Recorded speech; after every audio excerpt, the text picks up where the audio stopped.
Welcome back to the Matter of Facts podcast on the Prepper Broadcasting Network. We talk prepping, guns, and politics every week on iTunes, Stitcher, and Spotify. Go check out our content at mwfpodcast.com on Facebook or Instagram. You can support us via Patreon or by checking out our affiliate partners. I'm your host, Phil Rabalais, and my co-host, Andrew Bobo, is on the other side of the mic, and here's your show.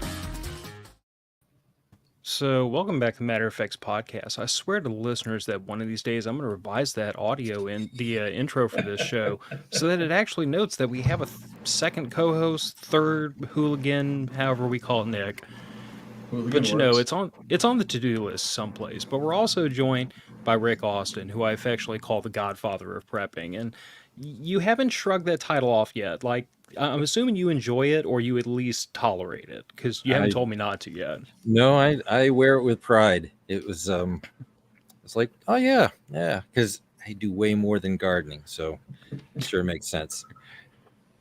Yeah, well, I mean, you know, Rick, for the audience that doesn't know who Rick Austin is, like, reality TV, he's a one-time reality TV star, author, creator of Prepper Camp, along with your wife, Survivor Jane.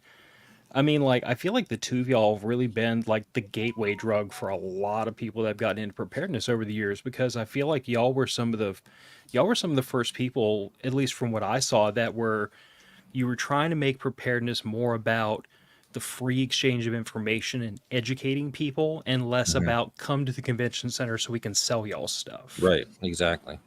Yeah, we were, because we were on all these reality TV shows and Doomsday Preppers and that sort of stuff, promoters wanted us to be at their events in these large convention centers where they'd have 5,000 people and charge $5 to get in, and it was a weekend type thing, and people would come to the show just because, oh, what's this prepping stuff all about?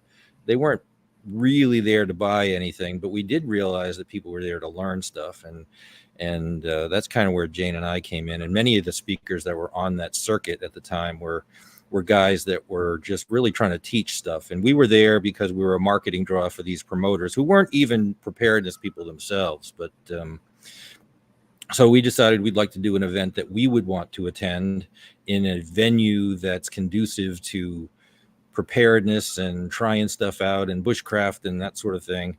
And so that's how we came upon the idea of starting Prepper Camp. And we found this great campground in the Appalachian Mountains 12 years ago, and we're in our 11th year this year for Prepper Camp, which is kind of hard to believe, because after the first one, I wasn't sure I wanted to do it again. There was a lot I didn't know that I didn't know, but it worked. Well, I know that because I was thinking about it this afternoon, and Nick, you haven't made it to Prepper Camp because it's halfway across the country for you. That's true. I want to say. That's no excuse, because we got people coming from British Columbia and Washington State and Australia and New Zealand. I was about to say, I know for a fact you're going to have an Australian there this year. Yeah. No, New Zealand, I think. Yeah. Well, no, I know an Australian who's going to be there. I think one of the other patrons was saying he was going to try to make it. He's from New Zealand. Yeah. Yeah, I am going to try to get down there. I've been wanting to get down there for a couple of years. Unfortunately, it is one of the same weeks as a family vacation that I usually go on with my grandfather. So sorry, man, Rick, you lose out to Grandpa. I mean, it's a family event. Yep. I mean, you could always bring Grandpa to Prepper Camp. I can try to convince him to give up some walleye fishing, but that's a hard sell. Oh, that is a hard sell. Yeah. Comments coming in. I'd like to do a version of Prepper Camp in the North. I've said before that, like, Prepper Camp, like, anybody that wants to do something in the same vein as Prepper Camp, like, I would wholeheartedly celebrate. I would just say to those people that, like, I think the most important things to capture from what Rick and Jane and, like, dozens upon dozens of volunteers whose names y'all probably never heard, but they work tirelessly to pull this event off.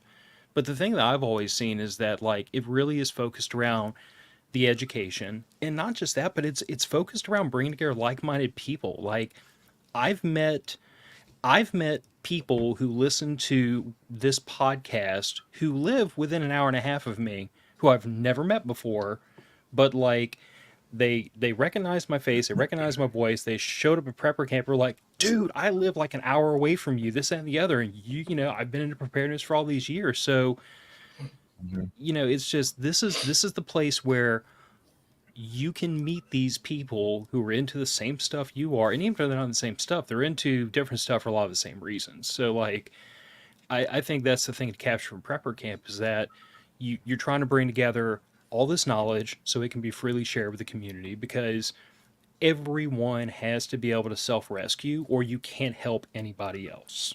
Correct. Correct. Yeah.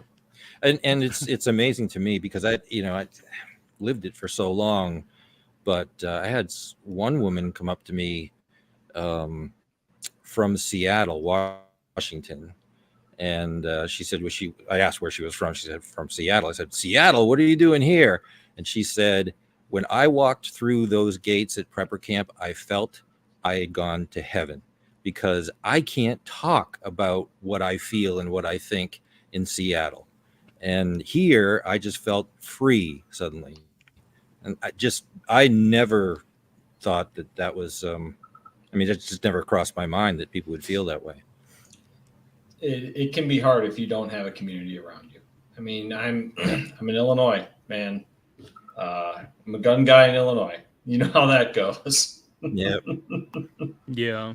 Well, and I mean, even like for me living down here on the Gulf Coast, where like things like survivalism and things like firearms are much more readily tolerable, I still find that like I find myself in a lot of the social groups that I'm kind of like sideways related to, mostly because my wife's more social than I am.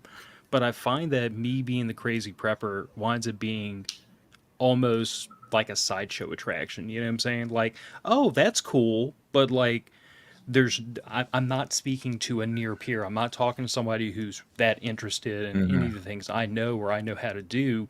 It's just, oh, that's a cool hobby, and I'm like, yeah, I don't know that I would call this a hobby. Not when I have, you know, heavy equipment shelves behind me and stacks of barrels and buckets in the garage. Like this is we're a little bit past the hobby stage here.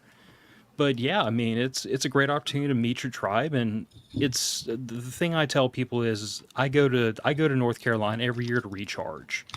Like just spend that 3 4 days with with listeners of the podcast, with patrons, with friends, with people that have become family at this point. That 3 days is my recharge every year, so that I can go home and deal with the fact that I'm kind of sitting on an island by myself afterwards. Hmm. Which incidentally, I know Rick is like part of what you want to talk about today. It was like, how do we not be that one prepper on an island by ourselves? Because I know I've personally struggled with this. I have tried my best to like latch on to some of my neighbors and be like, hey, y'all really ought to think about doing some of this stuff. And it just seemed to go in one ear and out the other. And like even after Hurricane Ida, I had this experience, and y'all have to forgive me for a moment, but like I was I was on Facebook Marketplace about 2 weeks after Hurricane Ida, and I was furious at the number of chainsaws and generators being sold, Hmm. because I was thinking to myself, I'm like, did y'all not just go through the same thing I did, where Right. I had Right. like one tree land on the house and two in the front yard, and we were on a generator for 8 days straight? Like, did we not have those same shared experiences? Why are you selling all this stuff? Put it in your shed for the next year. Hmm. And like I feel like I have attempted unsuccessfully to bring people into the fold that have no interest in preparedness. So maybe I've gone about this the wrong way, and you can try to give me some insight. Because, like you said before, like if we're not going to lone wolf this by ourselves, it's not going to work. No. Nope. No.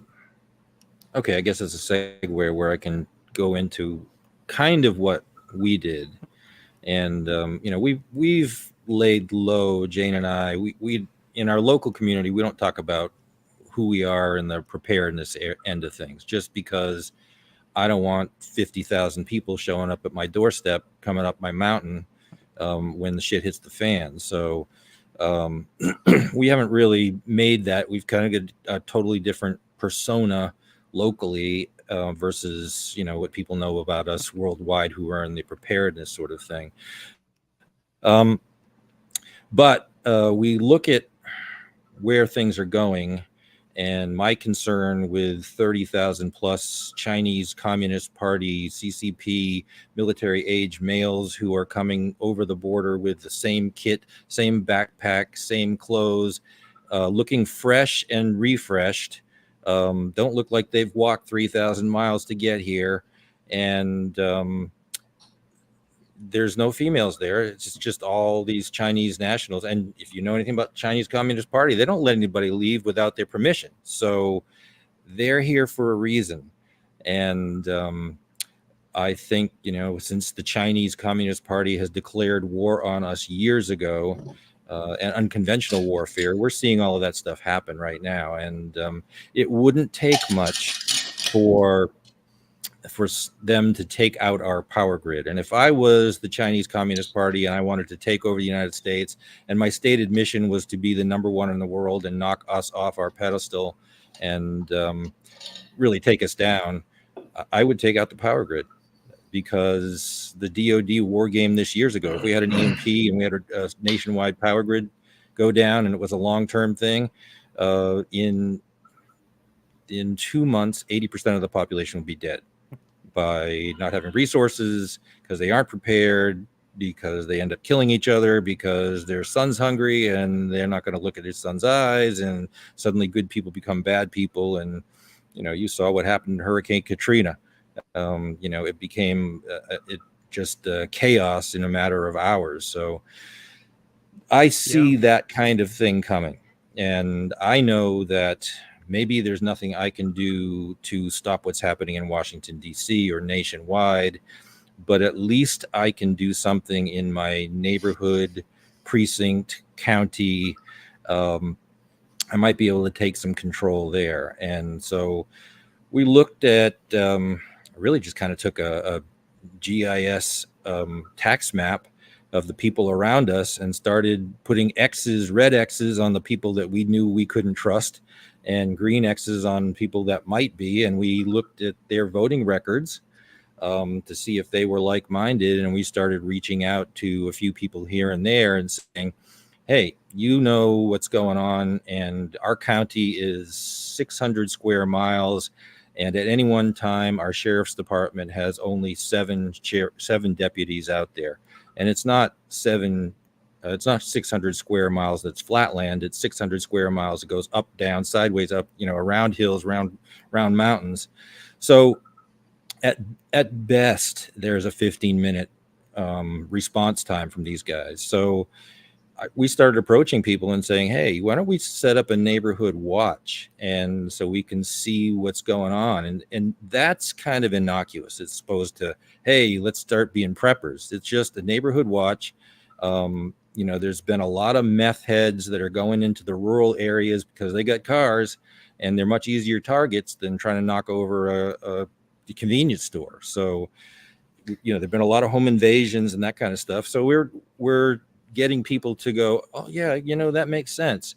So now how are we going to communicate with each other? Well, what we could do is we could get on this Signal app, and it's end-to-end encrypted, and we can create little groups, and it's much more versatile than just doing a text message chain. And so when somebody sees something, they can say something to the group, and we can all share that. And we had about 15 people in our immediate area, and selfishly, I'm looking at the more I can expand my view out from where we are, the more we can deal with a potential problem when it's not on my property and out there.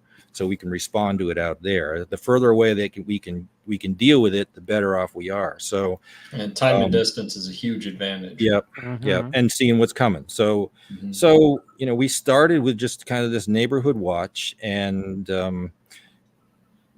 after we started, within I think 3 weeks, we had already alerted everybody in the area. Now our neighborhood is rural, so it's not a neighborhood in traditional sense. It's not suburban whatsoever. So lots of land, lots of people, and these people generally don't really want to know other people. So that's what was interesting to me. They're kind of looking at it like, well, maybe if we band together, we might be able to protect each other, or at least alert each other to what's coming earlier, so I can get ready for it. So in a matter of 3 weeks, we've alerted people to, a bear knocking over trash cans in somebody's yard that wasn't supposed to be there, to a home invasion just down the road, to a forest fire that was headed our way, and to a tornado warning.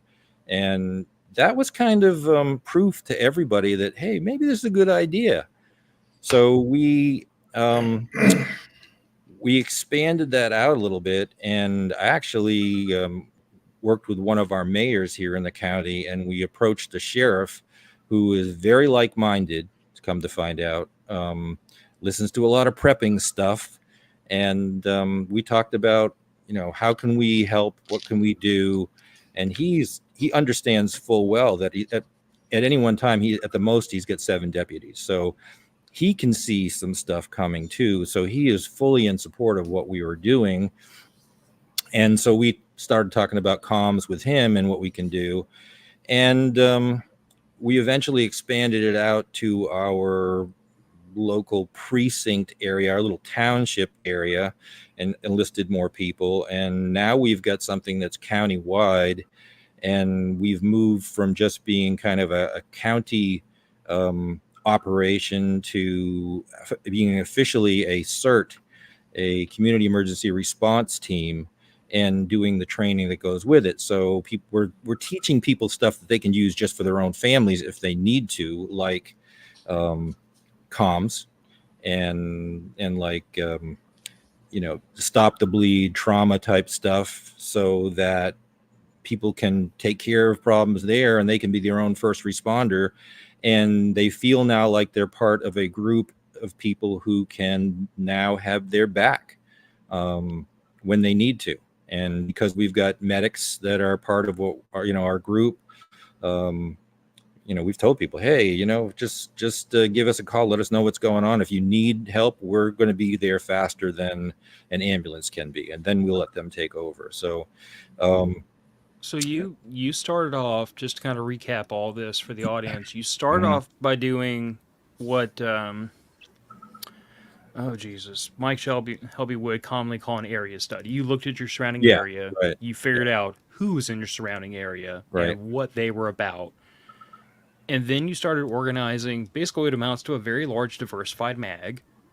And then you added human intelligence into your area study, because now every single person in that mag that's reporting to the whole group what's going on around them becomes an ad hoc intelligence source.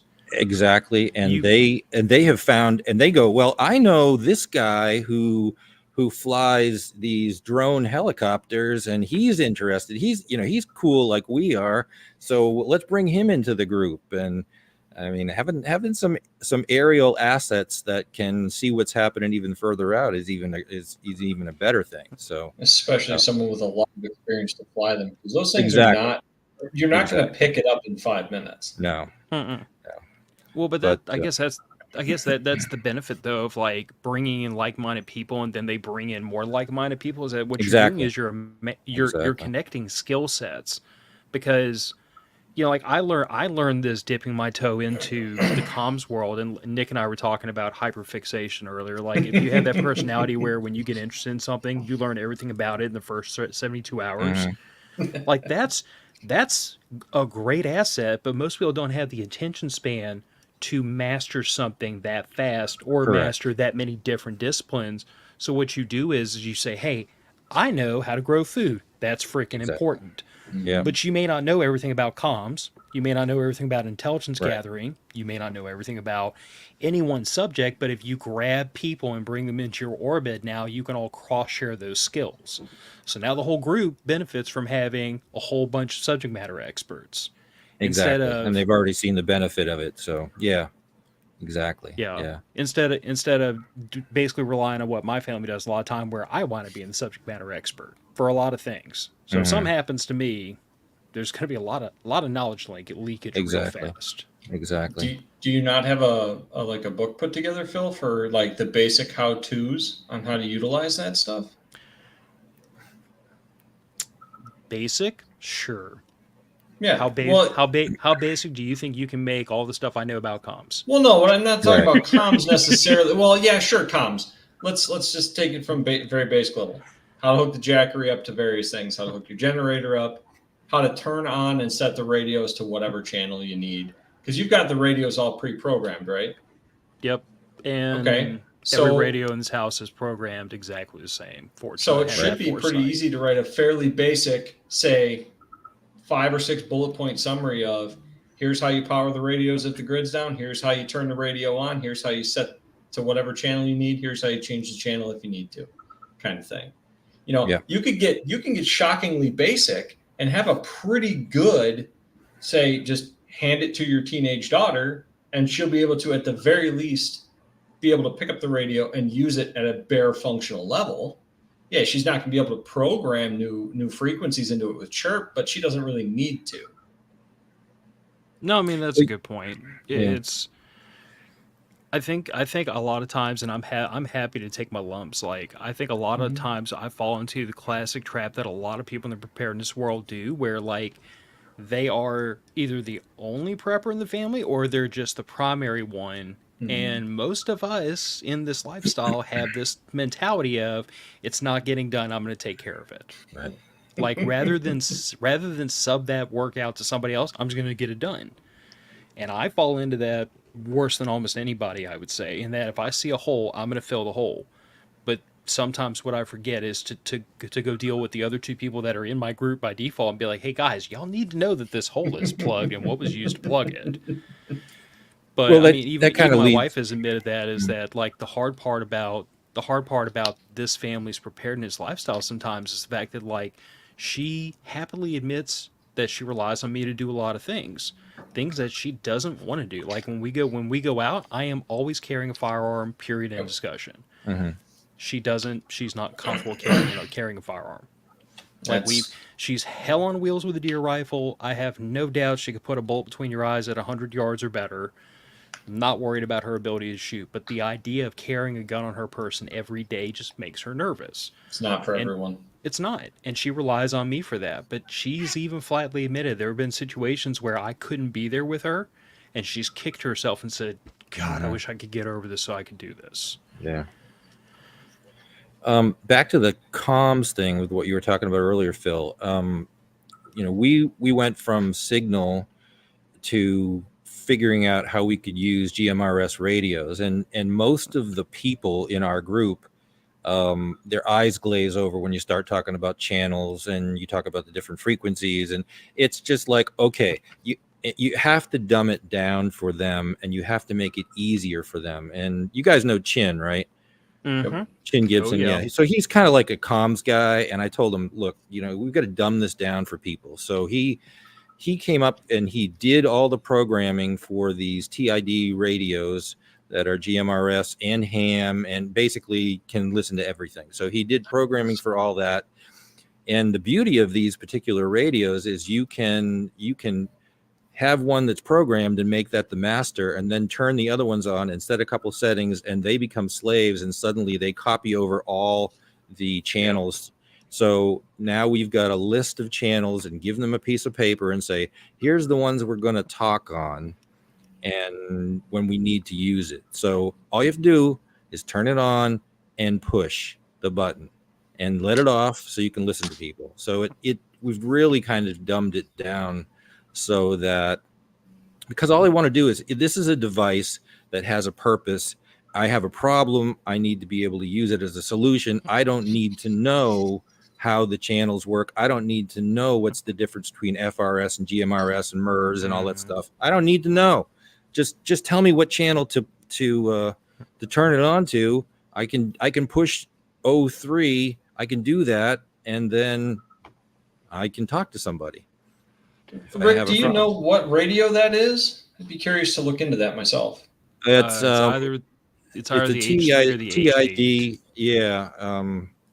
I can give you guys a link later. I don't remember off the top of my head, but it's amazingly easy to program, and it's it's like $65 for 2 of them. So I would venture it's the TID Radio yeah, H3. yeah. I think Okay. it is the H3. It is the H3. Yep. Probably the Exactly. ham version though, because they don't distinguish the model number between ham and GMRS, and the GMRS ones are locked down from the factory, but the Yeah, it ham looks ones like are wide the open. ham radio ones are about $7 to $10 more. Yeah. Yeah, And and you can select all to have all. Mhm. So you can do that, and even though you're not supposed to be using a ham radio, if you're using GMRS, it's there, so you can listen to what's going on if you don't have a ham license.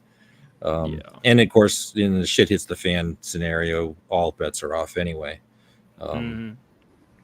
But the thing you mentioned, Rick, is the same thing. It's the same response I've gotten from some of our listeners when I talk about off-grid comms, and they're like, "Phil, I don't care how you build an antenna. I just want to know how to talk to my wife a mile and a half down the road." Right. It's like you don't have to know how to assemble an engine to drive a car. Correct. And I think that's what a lot of these subjects, like when you get really, really involved in them and realize how complicated they are, I think sometimes we forget that not everyone is going to be the expert at that subject, and we do have to. I don't like the term dumb it down, but we have to simplify it so that it's a tool, not a doctorate to be pursued. I mean, like you said, you don't need to know everything under the sun about radios in order to be able to use one. Like that's what kind of corralled me into GMRS when I looked at ham versus GMRS, is because I'm content to take the time to learn how ham radio works and get a license if I decide to. My wife and daughter are not going to do that. Right. So I needed a GMRS because it's channelized, because it is more constrained. It is so much simpler for the layperson that just needs a tool in the toolbox. And that's why I've started kind of leaning on people about, hey, if you want to get a ham license, get a ham license, but get a GMRS license too, because that license covers you and your entire immediate family, and I can teach my 12-year-old how to use GMRS radio in 30 seconds. Right. Without having to it simplifies things. To me, if I'm gonna say what's the use of GMRS, it's because I have a very small group of people that I need comms with, and if I need to reach outside a small area, then I might be in the realm where I need to be fooling around with ham radio. Although, the thing you brought up about having something as simple as a signal chat is something I've always also pointed out to people, because I tell everybody, I'm like, as it is, we all have a long-range communications device sitting in our pocket. It's called a cell phone. There's no reason not to use these things as long as they work, because they work fairly reliably. Well, and two, even if you don't have cell coverage, say the cell towers are down locally, a lot of times the internet lines and the old phone lines that it runs over, at least out by me in the boonies, they're buried. They tend to be a little more resilient than the power infrastructure and the cell towers. Now, granted, a lot of the cell towers around here, because we're out in the boonies, do have backup generators on them, but I think they're only good for like 8 to 16 hours without refueling. So there was a particular day, and I don't remember what the issue was, but we had an issue in this local area where AT&T's cell circuit started acting up one day. You couldn't make a phone call. Like if you tried, it would dead end you, and if you tried to text, it would just sit there and spin and spin and spin. It wouldn't go anywhere. And yet, because my wife and I both have signal, and she has Wi-Fi at her workplace, and I have Wi-Fi here, I was able to just shoot her a message through Signal and be like, "Hey, phone lines are down. Hit me on Signal if you need anything. Just keep in touch." And if you don't want to use Signal, Snapchat, believe it or not, fantastic for that. Yeah, but I guess that's the joy. That's the benefit of having a layered comms plan, where it's like we have this, and this, and this. And if all 5 of these things don't work, then we have a whole different set of problems to deal with right now. But the odds that a mesh network's not going to work, and a GMRS radio isn't going to work, and your cell phones are going to go down, and the internet's going to go down, and a landline phone goes down. When all of those things go down at the same time, there are probably aliens landing on the White House doorsteps right now. Yep. Probably did a long time ago. I mean, I'm Yeah. convinced that there are lizard people in Congress right now, and no one's going to. Oh yeah, me without a otherwise, doubt. But I digress. Yeah. Yeah. That would explain a couple things. It would definitely explain some of the loose skin and the crazy looks. Oh, that's just the elderly now.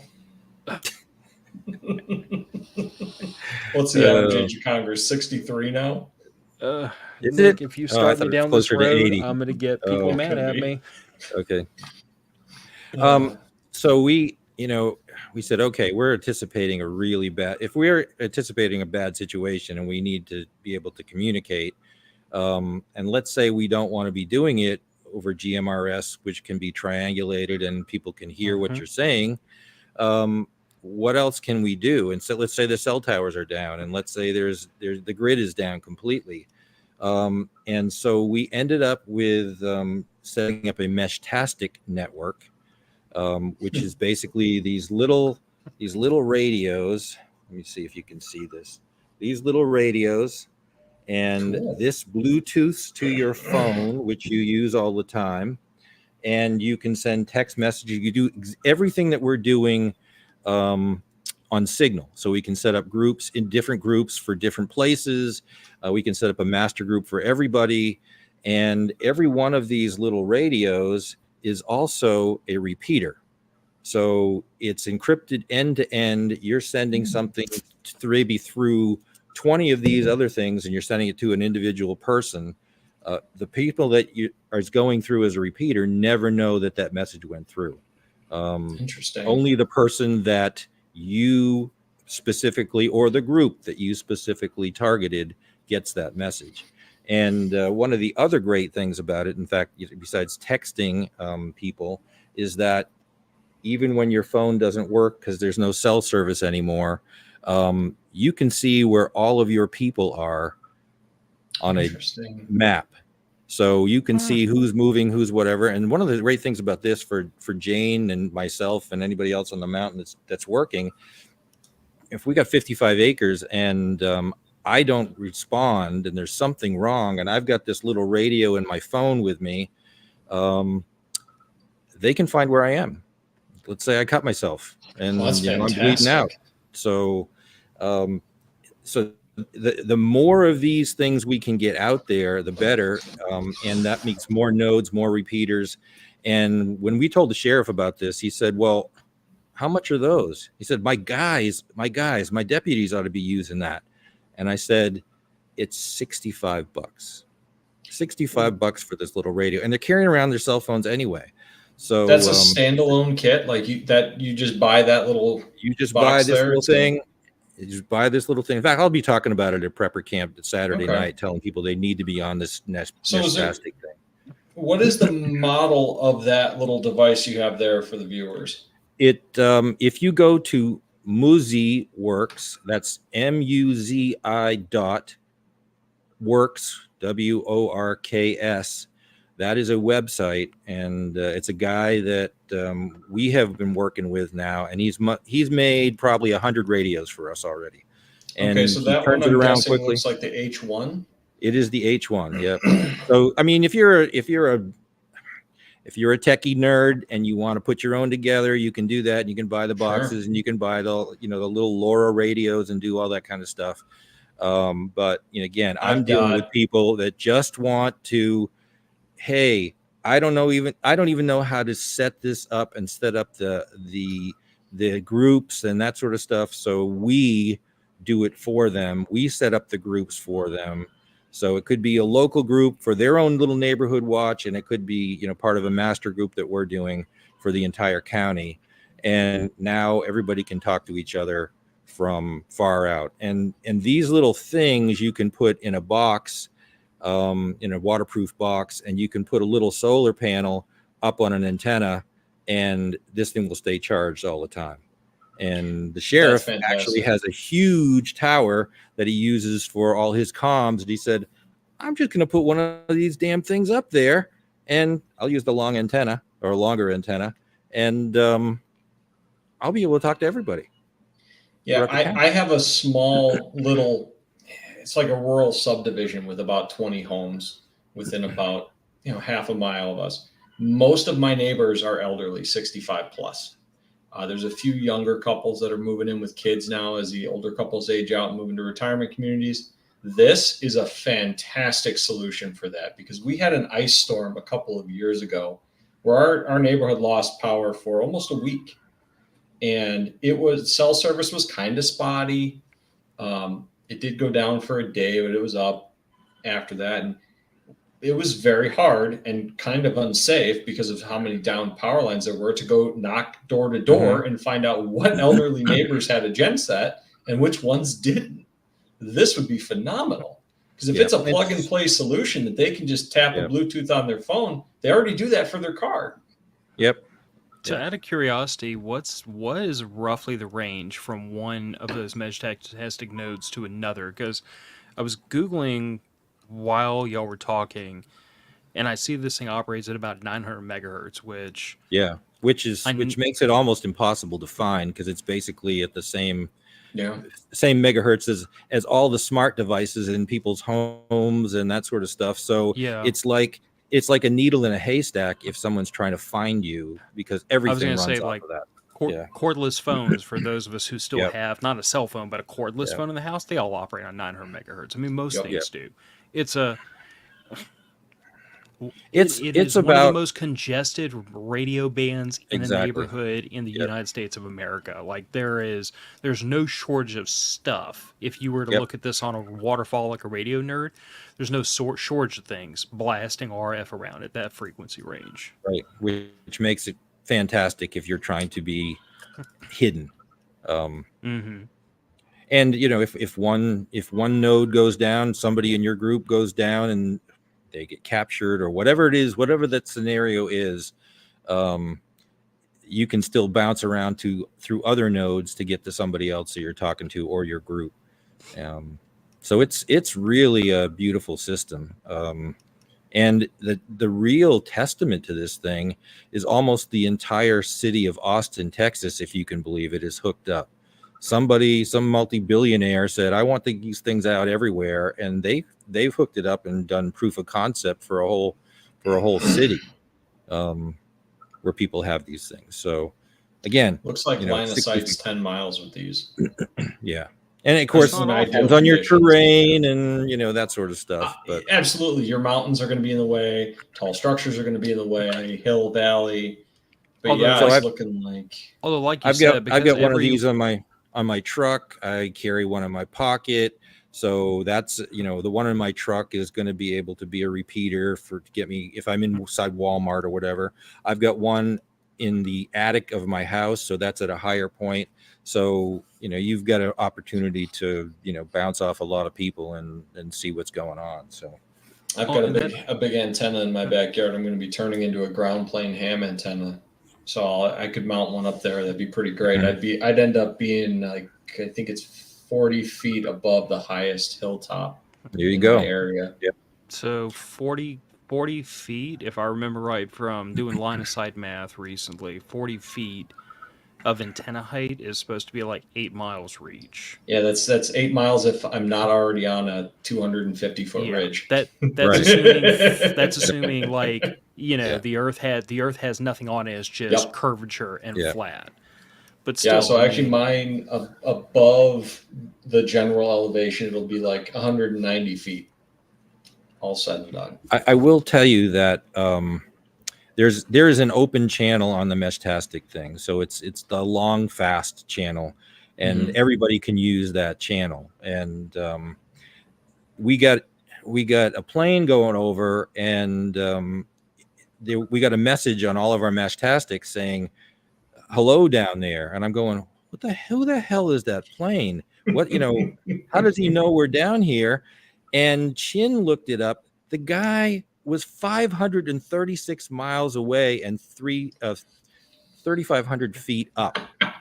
So height I'm like, is might. Holy crap. Fantastic. Yep. I actually saw some guys who were, they were experimenting with a Baofeng, just a UV5R ham radio, hooked up to an Argent Data Systems SR1 simplex repeater, which just, you hook it up to a radio, and I've actually got one running in my pack, but it just takes in a message and then parrots it back out. That's how it works. Mhm. Well, they put one of these things in a waterproof case, hooked it up to a drone, and then put it up in the air as high as it would go, Yeah. and started doing a range testing on it. And Right. I was impressed at the incredibly nerdy display I was seeing, because like, I mean, I don't know how long you keep a drone up in the air while it's hauling a payload like that, but I did think to myself, I'm like, well, let's take this out of the This concept of a is drone, and very let's stick it. lightweight. Yeah. Yeah, Well, but I guess what I'm So saying is, like, you could put yeah. one in a friggin' little bitty weather balloon Mm-hmm. and then tether Yep. it to the ground and just let it Yep. float. And we've talked to the sheriff about doing that very thing, so that you can reach the entire county. As long as it's yeah, over because the this is like higher 3 snow. ounces. What I'm seeing here with battery, Yeah. it's 3 Yeah. ounces. Yeah. That's nothing. The GoPros weigh 2 or 3 times that, and they mount those things on drones and fly them for hours. Mhm. Well, and conversely, if you wanted to do something like this with like GMRS, I mean, even a lightweight Right. radio is going to weigh 1.5 pounds. Yeah, absolutely. I'm gonna drop that web page in the comments for everybody. Good. If you This is use fantastic. Prepper Camp 2024, I think they get a discount too. Nice. Very cool. Yeah, this is rapidly moving to the top of my to-do list. One thing at a time, guys. One thing. Yeah, I mean, And look, you can if you have a series of channels that you want to use, it actually has a QR code for those channels. The other person just needs to take a picture of it on their phone, and suddenly all those channels they've got. So if you're talking about older people, having them program that's never going to happen. So if you can do but that I can for them, program it in 5 minutes that way. Yep, exactly. Fantastic. And so, yep. Okay, so your layered comms plan is, like basically cell phone signal groups, chats, GMRS, Right. Meshtastic. Exactly. Yep. And I love that you've gotten the support of your local sheriff. Like, I wish I had a good, warm, fuzzy feeling that I might be able to pull off that hat trick in the suburbs where I live. But it sounds to me as though you've stumbled upon or directly targeted a way to bring together a pretty decent cross section of your local community into basically what amounts to a big old, I don't even know if I would say a mag. Like, I don't know, and I don't know if you know what the technical capabilities of these people are, but the simple fact that that y'all are all in communication and sharing information, that by itself is a huge step forward. I mean, that at least lets you know what's coming up on the horizon, and I'm hopeful that as they're able to reap the benefits of knowing other people who can help them out in an emergency, maybe it tilts them towards, maybe I should do this myself next time. And people now realize that, where they have spent years here in the rural community that we're in, not knowing people and not necessarily wanting to know people, now there are people that they can reach out to that they've been communicating with regularly on Signal. So there's that habit is started already, and there's an issue or a problem or somebody sees something, suddenly everybody knows about it and they see the value in that. And now there's some camaraderie that would never have been there before. So when the shit really does hit the fan, there's a lot more people they feel like they can rely on. And to be totally honest with you, there's a lot fewer people that I feel I have to shoot to that's protect always my nice. family. Yeah.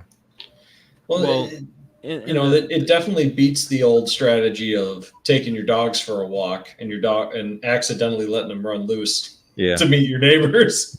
Yeah. Well, and we in the preparedness world say, kind of tongue in cheek, but we kind of mean it. Like, the more prepared people, the fewer people I have to shoot. Exactly. Even though it's a little dark, but it's the less people you have to rescue at the very least. And true. And this is the thing that I latched onto during Hurricane Ida, was because, like, during Ida, and Ida was not like world-ending EMP power grid down forever. It wasn't that. but it was a Cat 4 hurricane that wiped out 5 zip codes. It's a bad month, is what it is. Punted the power grid around here for 8 days, and dropped a pine tree on the water storage tank that serves this entire subdivision. So we woke up the next morning with no power, no water pressure, and living like it was a little house on the prairie. Now, what my family did was we grabbed the Jackery and the solar panels, and we'd used it to like run a box fan just so my wife and daughter could keep cool that night. It was the end of August. It was screaming hot around here, but I was blowing a box fan over the two of them to keep them cool that night. The next morning, I brought all the solar panels out in the front yard and started recharging that. Put up a pop-up tent out of our camping gear to keep the sun off of them. Pulled water bottles out of the stash. Started cooking. Like, we just set up camp here at the Rabalais house, and we really didn't. There was, other than the trees on the house, which was a serious problem that had to be dealt with chainsaws and help, we didn't have any immediate concern for our well-being. Our immediate needs were being met, even to the point where we had like we had a 35-gallon trash can tapped into one of the downspouts on the house, so we had 35 gallons of non-potable water to give ourselves bucket showers with. We were fine, but our neighbors were screwed. So my wife, out of the goodness of her heart, was walking around the neighborhood, like checking on people, and even some people we didn't know, and found like one old couple had literally no water in their house. Found a couple a woman that we know very well who had like six little 12-ounce water bottles and a couple bags of chips to her name. And here we were like, okay, we legitimately have enough stuff to take care of others. So let's do that. And I think that's the lesson I came out of Hurricane Ida with was, there is an emergency bad enough where I'm going to tell my neighbors you're screwed, because it's every man for himself at a certain point. Right. But if we're not at that point, I know we're going to be rescuing a lot of people because we have a heart, and we can't just sit here and watch neighbors that we know just do without because we're just too stubborn or too proud not to help.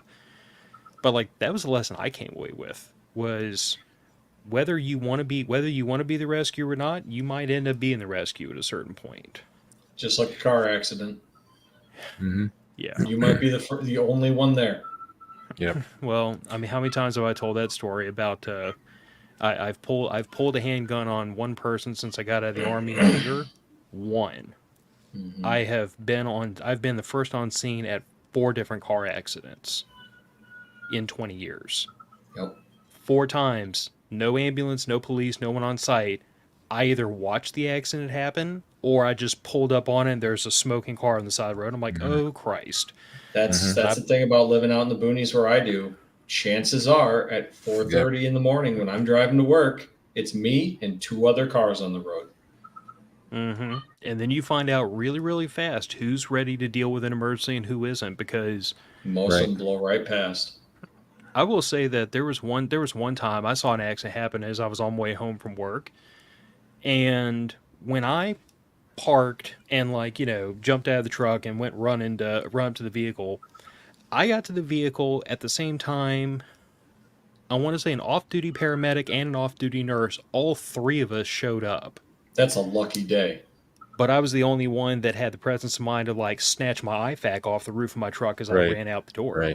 Right. So fortunately, the person wasn't hurt. They got burnt. They got banged around by the airbag and everything else. But if they didn't need a tourniquet or anything, I was the only one that had gear.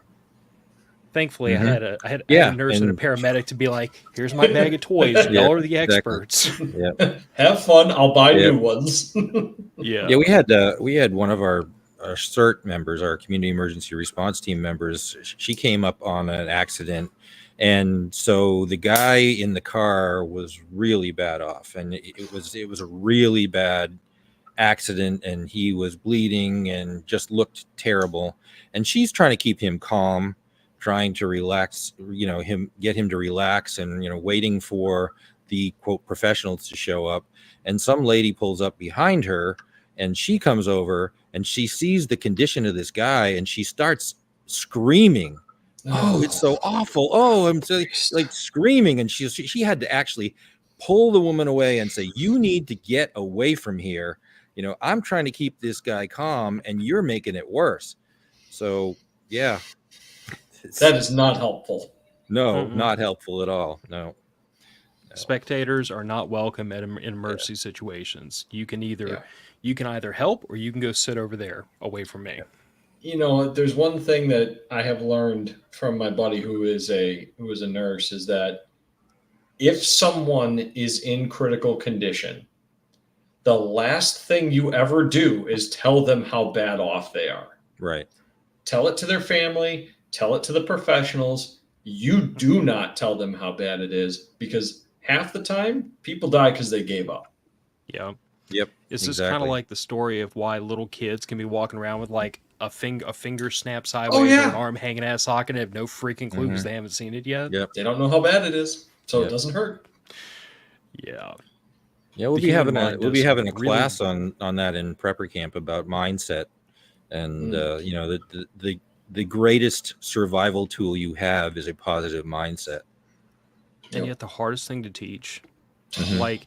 Like before Nick joined us on the show, like Andrew and I a couple of times over the years have tried to unpack that subject of how do you teach that survival mindset, and I keep coming up blank because I don't know how. Like I had it beat into me by the Department of Defense. Like you're not allowed to quit. You're not allowed to give up. Exactly. You're gonna get through this one way there. You still have a mission to accomplish.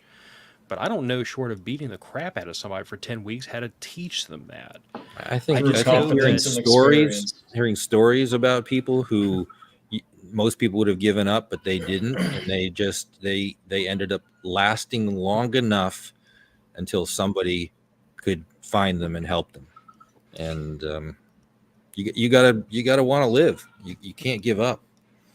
I think a lot of it comes down to though is teaching a person just basic skills to build the confidence in themselves. Mm-hmm. Because True. yeah, you can take in 8 weeks and throw somebody through boot camp. Absolutely. That's the expensive way to do it, and you can only do that with willing participants. But you can definitely take your kids and teach them some basic life skills and some basic problem solving skills, and then let them apply them in non life threatening situations. And then throughout their life, to be like, yeah, I don't really know what I'm doing, but I've got enough basics that I can probably at least, it's not going to end catastrophically badly until I can get to somebody that can help. You know? Like, yeah, the kid might only know how to change a tire. They don't know how to put a jack stand under a car that has had a total blowout, but they might be able to muddle through it. No, you might be on some there that confidence sometimes can give way to that. I have confidence in what I'm doing, therefore I'm not prepared to give up yet. Or at the very least, you have confidence in the fact that you've gotten out of other situations before on your own. Mm-hmm. Or at least you've persevered through a difficult situation before. Yeah. And I've also had this experience, which to me, like very clearly identified that like society as a whole is very much bifurcated into two groups. But several years ago, I was actually parked in line waiting at a security checkpoint to get into work. We have to go through a gate guard and all that. And while I'm sitting there in the oncoming turn lane, come to find out it was one of my coworkers that I didn't realize at first, but she went to make a turn across traffic and apparently didn't see the 18-wheeler that was coming down the road and hit her, like clipped the back of the car. He kind of skittered on down the road. She spun around and wound up in a ditch. Now, I don't yet realize this is a coworker that I've known for like 4 or 5 years at this point. I don't know that yet. I saw a car get hit by 18-wheeler go into the ditch. So I yanked my emergency brake, turned the car off, bolt across the street down into the ditch, and I'm there with, in the time it takes me to do all this, I'm down there with 4 other guys who were all like trying to, like yank the door open, cut the airbag, get her out because she's literally in a ditch. Yep. And none of us even stopped. Like, none of us coordinated with each other. None of us said a word to each other. We literally were all just focused on the immediate problem of there's a person in a ditch. We need to make sure she's okay. We need to get her out of this car that's in this ditch so we can assess her and know she needs medical attention.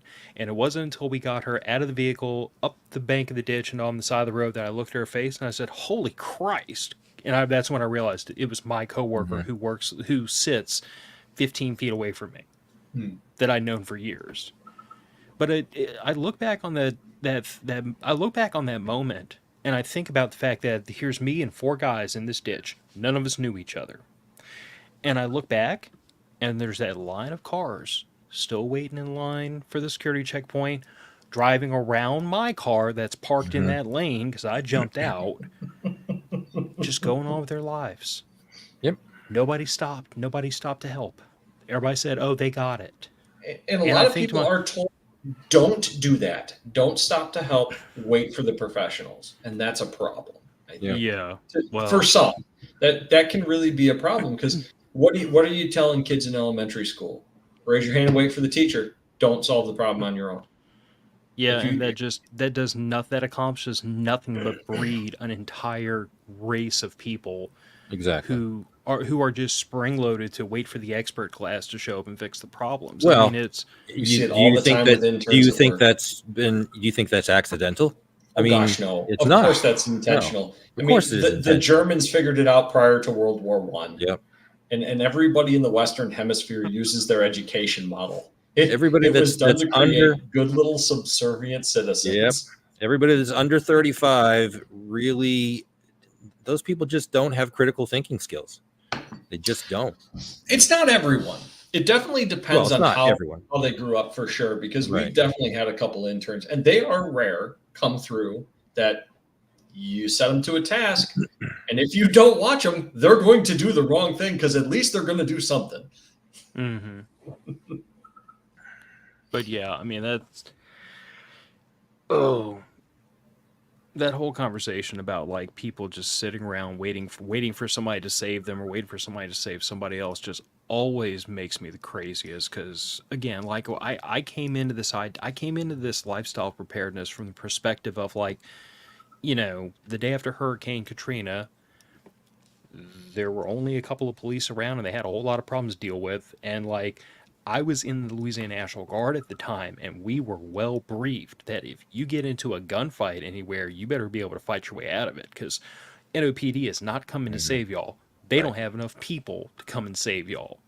So we literally got sent into the New Orleans metro area being told, act like you're back in Iraq. That was the mentality they sent us in with. And then I look at that situation and I apply it backwards to all the other emergency situations that like could have happened or have happened to my family. And I keep thinking to myself, no one is coming to save us. Mm-hmm. If someone does, that's great. But I have to assume nobody's coming to save us, because we've been in those situations where nobody could. And that's the thing I wanted to try to cross off the list with you, Rick, before we start wrapping this up. But like, how do you... I'm sure you had to have encountered a couple of neighbors who are probably like, they'll call you on a radio, they'll send you a text, but they're not preparedness-minded people. They're not going to do something to prepare for a bad time. So how do you reach those people? Because I have people all around me that, like, I had these conversations after Hurricane Ida about, hey, you didn't have a generator. Wouldn't your life have been so much easier if you had? You didn't have a chainsaw. I had to come chainsaw some stuff off your lawn.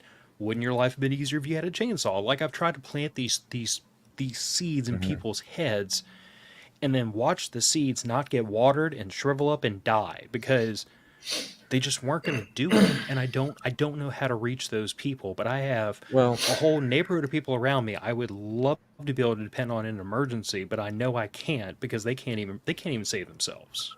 Well, we have regular CERT meetings, so the Community Emergency Response Team. So we're meeting regularly, and I always buy pizza. That always makes it good for people to show up. And I learned that, when I was in business, to keep people at work instead of leaving at lunchtime. We're teaching them first aid stuff, and we're teaching them comm stuff, and we're teaching them what to do when you come up on an accident, and how you can be helpful in a bad situation. And there's training that's required of the people at the airport. Every year they have to do a drill. Something happens. You can go there and you can be one of the injured subjects, and you can see how they treat you, and understand, oh, wait a minute, why do I have a black tag on my foot? Oh, I'm dead. But you get to see them in action, so you're learning really by watching them, and that's helpful too. And then there's others that said, yeah, I'd like to be part of this whole neighborhood watch thing, and okay, I'll sign on, and you'll help me with a radio or something, but that's as far as they go. And if that's as far as they go, that's at least one more person in one more location that can let me know something's happening before it gets to me or anybody else in the group. So yeah, there's going to be some that just don't do much, and some that aren't capable of doing much, just because they're in that stage of their life. But we're trying to help people do stuff that if they're not capable, maybe there's something they are capable of doing, and that they're good at. And like you said earlier, Phil, there's people with certain skills that we didn't know until we started talking to people. It's like, oh yeah, I know how to do that. And one of the guys is a former special op Delta Force guy. Well, guess what? When we need that kind of expertise, we're going to have it, and he can train us. When people from Charlotte say, okay, we got to get out of here, let's head for the hills, we're on the way. So we need to stop them before they get there. We've had people talking about, the sheriff talking about, well, maybe we need to think about taking out a bridge, because we can't handle 2 million people coming our direction. So probably people are starting to think. 20,000, let alone people are starting more. to think, so. Well, and the hard part of it is that you're going to run in, you and everyone else that tries to go down this path is going to run into two primary problems. Is that there's going to be those people who don't believe it ever could happen. Right. But then you're going to run into the people that know damn good well it could, but they're going to tell themselves it can never happen, because it's like the kid whose arm is hanging by a thread, but they haven't seen it yet. As long as I don't look at the problem, it's not a problem yet. And like that's the experience I've had with a lot of people, where I'll sit there and talk them through something and be like, or Hurricane Ida, it's not, is it going to happen? It's when is it going to happen again? Because we've lived through this experience together, people, but they just say, oh, it wouldn't happen again. There's, there are the people that have normalcy bias and just don't want to know. And then I actually listened to a podcast today from John Lovell, the Warrior Poet Society. He was talking about people look at you and you're prepared, and they downplay you, belittle you, and say you're stupid, because in reality, they're afraid that they're not prepared. And that's fear can be paralyzing. Yeah, it absolutely can. Yeah.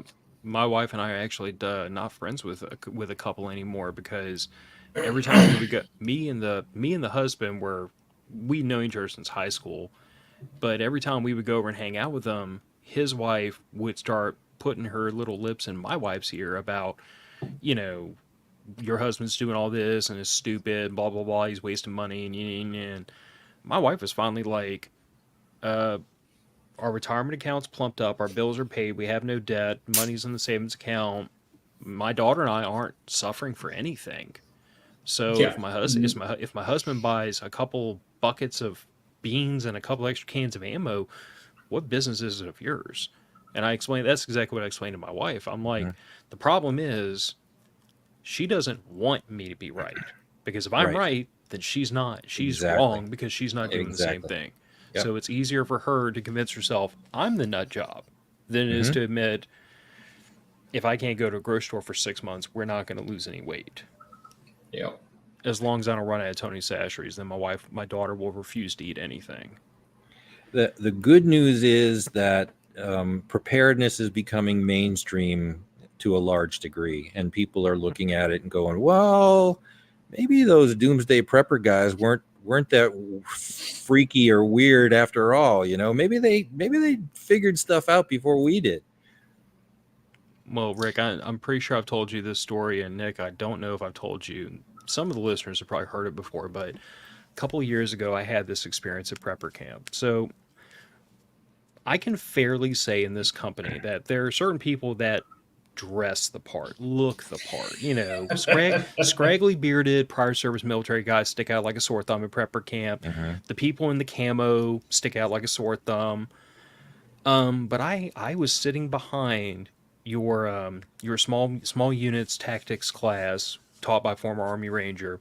I was sitting behind an older lady, probably like mid to late 50s, wearing no crap, low heels, and frickin' the string of pearls like she just come from a PTA meeting. And Fantastic. she had a notebook and was taking notes and drawing diagrams. Love that she's there.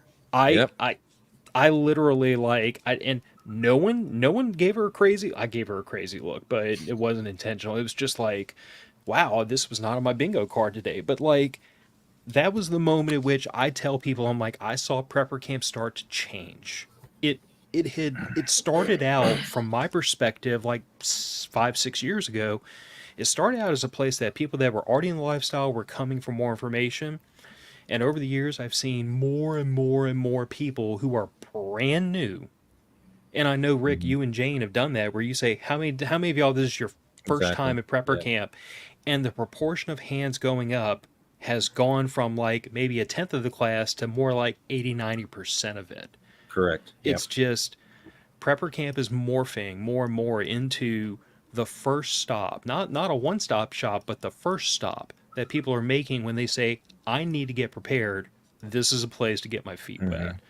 And like that's been encouraging for me, because most of us, like a lot of us got into preparedness for our own devices, our own means, but a lot of us that got into like, you know, organizing event and content creation and all these different things, we got into it because we wanted to share that information. And I'm finally seeing people waking up to the reality of what preparedness is, that it's not bunkers and MREs and, you know, tinfoil hats, but it's just an honest admission that, hey, sometimes life sucks and I don't want it to suck quite so bad.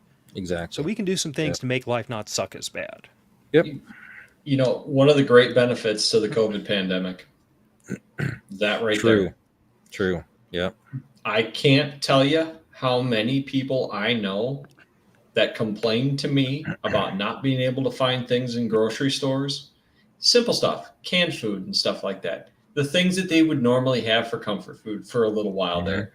It never got to the point where you couldn't eat, not even close.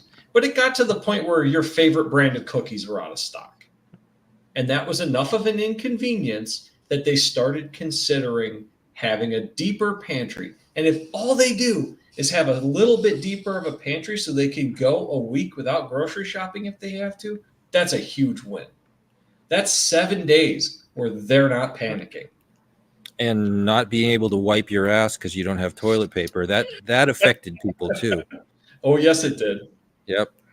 It absolutely Wait a minute. did. In a good way. How can there not be toilet paper? There's still trees, right? It is the hardest thing to ship and stock because it is light, it is big, and people don't have to buy a lot of it most of the time. Yeah. Not that anybody cares. It's actually a loss leader at almost everywhere that sells. Oh my gosh, yes. That's the reason that paper goods, paper towel, and toilet paper have gone up so much in price, is because following the COVID pandemic, all the stores realized we can't sell this stuff as cheap as we have been because we've been losing our butts. No pun intended. We've been losing our butts on the unit price because, you know, it takes up so much space and everything. The shipping cost of it kills the profit margin. Well, I mean, call it what it is. There's never been profit margin in it. People just you have to have it in stores, because if not, people will go get their entire order somewhere else rather than go to your store and go somewhere else for toilet paper. But anyway, so I guess let's start wrapping this up. I mean, prepper camp is, was it 3 weeks away, 4 weeks away? It's coming up fast. No, September, the last weekend of September. So what is it? 25th, 6th and 7th, or I can't remember exactly what it is, but that weekend, Friday, Saturday, and Sunday. So Yep. So I know that you and Jane and your merry little band of nutcases are all absolutely going ballistic right about this time of year yeah, because y'all still have to pull together the class list. You still have to organize everything. You're gonna have at least 3 people drop out on you in the last second and run around like a chicken with your head cut off trying to well, get all that I've done. already had that happen. I had one guy who's gone out of business or going out of business, Oh and no. just decided that he's not going to teach 2 classes. So, okay, see ya. That sucks. But at least he told me now instead of the day before. And we had Yeah. somebody else who really is what they say they are, and he said he get called up by the State Department, so he can't teach, to go someplace. To do something. So Yeah. do something. So there's that does happen. I mean, I had my speakers and all the classes really nailed down in February. So that's the kind of stuff that makes me tear my hair out, because now I got to find replacements, and now I got to put up new speakers and new classes on the website, which is a pain in the ass and takes forever to do. And I was just telling Jay today, I said, I get people who want to be speakers. Here we are 5 weeks from the event, something like that. And people that want to be speakers and want to be vendors suddenly. And I'm going, don't have a lot of time to deal with this. I got 2 or 3 vendor spaces left, I think. But I've really tried every year. I try to look at what's coming, what I think is coming, what's going to happen. And I try to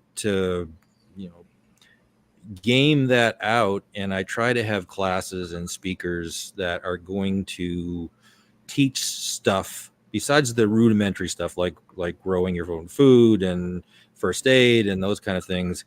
Stuff this year is more like, how do you survive martial law? What's guerrilla warfare like? Some mesh-tastic comms when there's no grid. So it's stuff like that is in addition to, because we have at least 20 new classes every year. So I try to find stuff that I would like to know about and that people probably need to know about before it happens. And so it's, those are the kind of things that we're offering this year that we didn't have before. But 64 classes a day, 8 classes an hour, 8 hours a day. There's no way anybody can see all that stuff. Plus, I was talking to Jane today about it too. I said, really, nobody can do what we're doing. It's just amazing the stuff that we have. Aside from all those classes, we've got demonstrations every day. The guy with the military trained defense dogs, doing demonstrations and bite work and all that other sort of stuff. And I bought 2 dogs from him, by the way, who are doing great with protecting my goats from bear and other things. So, we've got all those demonstrations going on, and we've also got 4 movies during the event. What other place has all that stuff and all that information? And then we've got our keynote speaker is Professor David Clemens, who is a guy that has been on Mike Lindell's podcast, or Mike Lindell's thing, where the Stop the Steal, the election fraud stuff. And he's got a movie that he's just done, which is Let My People Go, dealing with the J6 people. So he's going to be really good. And 5 Times August is coming back to play, and he has literally been around the world and been had audiences with some pretty high level people, including somebody whose name starts with a T. So it's just it's pretty amazing that he toured a little bit before Prepper Camp, came to Prepper Camp, and now 3 years later, he's been literally all over the world and he's sought after. And in fact, after he gets done playing at Prepper Camp on Saturday night, he has to leave to go to Washington, D.C. for an event. So It's amazing the people that we have and the speakers that we have who are, the very best in their skill sets, that are teaching, just because they believe in what we're doing. They want to give back. They are trying to help people out, and it's so different than any other event. And then there's just the aura of the place, just stuff that I have nothing to do with, that you can just feel God's presence there in so many ways, and people feel it. So it's and this is why it's Jane's in my ministry. We're doing it. It's 10 months of work for us on top of everything else that we do every single day, with 130 animals on a homestead, and a full garden that right now needs to be harvested. But we're trying to give back to people, and we'll see what happens come November, because we may be more of in a civil war at that point than not. So, God forbid, but could happen. I think we're all going to have to hold our breath and wait and see how that one pans out. But that's why I wanted to kind of end the show talking about Prepper Camp, because the first year that me and Andrew came, we didn't know much about the event other than kind of what we saw on the website. And that first year, it was just me and him and Uncle Randy. And every year we've come, that group that comes gets bigger. Randy started bringing his entire family. My wife and daughter have come with me 1 year prior, and they're coming back with me this year. And the group keeps growing. And then when Andrew and I brought Matter of Facts into Prepper Broadcast Network, the big dysfunctional family got even bigger. And now, like, Gillian and I kind of regard going to Prepper Camp every year as like going to a family reunion almost. Like that's the feeling I get. And even if you don't know anybody there, if you're just, I mean, like to the listeners who are going for the first time, if you literally are just like the tiniest little bit friendly and open, you're going to start to meet people that you're going to vibe with. Because we're all there for the same reason. We're all there to learn. We're all there to improve our preparedness. We're all there to bring things home that we can use to take care of ourselves and our family. And like that is the event that Prepper Camp is. And I just hope that everybody that attends has a real appreciation for, Rick and Jane and the army of volunteers, Chin being one of them, Right. that are going to be running around like ants on an anthill to make this thing happen. Because, like, I know from watching that none of y'all rest from about 2 days prior until the day after. It's all hands to battle stations the entire time. So I'm looking forward to it though, man. Like I said, I'll have my my man portable GMRS repeater that'll be standing up out there. See if I can get anybody to jump onto it, and like Matter of Facts podcast going there has always been to kind of commune with the tribe. And since we're inhabiting a vendor's area, we don't go there to sell stuff. We really go there to like run a podcast and record content and invite showgoers to sit down with us and be part of that podcast, which then turns around and informs the rest of the public about what goes on there. So we're just trying to like bring people in and give them a little taste of like what this world really is. If I can just get a couple of new people not to be scared off by the big guy, the big loud guy with the beard. But maybe my wife's coming this year. She's prettier and warmer than I am, so I'll use her as bait. I just have to hide them from my daughter because she's spicy. Yeah. Well, now that I'm on here, I probably ought to make it up next year. I mean, we can start bullying you now. I got 12 months to really pour it on. That's right. You do. And my wife is halfway interested in coming too, so shouldn't be too bad. It is. Oh, there's my dog. Yeah, I was about to say, I just saw the tail. Happy puppy. Yep. Yeah, the wife just got home, speaking of. So the pup's doing laps around the house. Well, I guess we'll go ahead and punt this episode out the door. Rick, I appreciate you coming on. Hey, thanks for having me. Secret Garden of Survival. And yep. And good luck with that group you're setting up there, man. I mean, it sounds fantastic. it's super encouraging to hear that you've actually had success with that, because like I feel like so many of us have either not managed to get over the mental hurdle of I have to out myself as a crazy prepper to do this, Right. or just haven't had a lot of success because maybe we're going about this the wrong way. But like maybe that's the way to start, is just to use the gateway drug of neighborhood watch to Right. lure them in, and then buy pizza. Pizza seems to work. Yep. Pizza. Hey, who wouldn't want to know what's going on in the neighborhood? Oh, there's a criminal. There's a meth head. There's whatever. I'd like to know. I'd Yep. like to be tied into that. Sure, no problem. But you're right. That's what's getting them in, and now we're talking to each other, and we're taking classes together, and they're learning stuff, and they're learning prepper stuff in spite of themselves.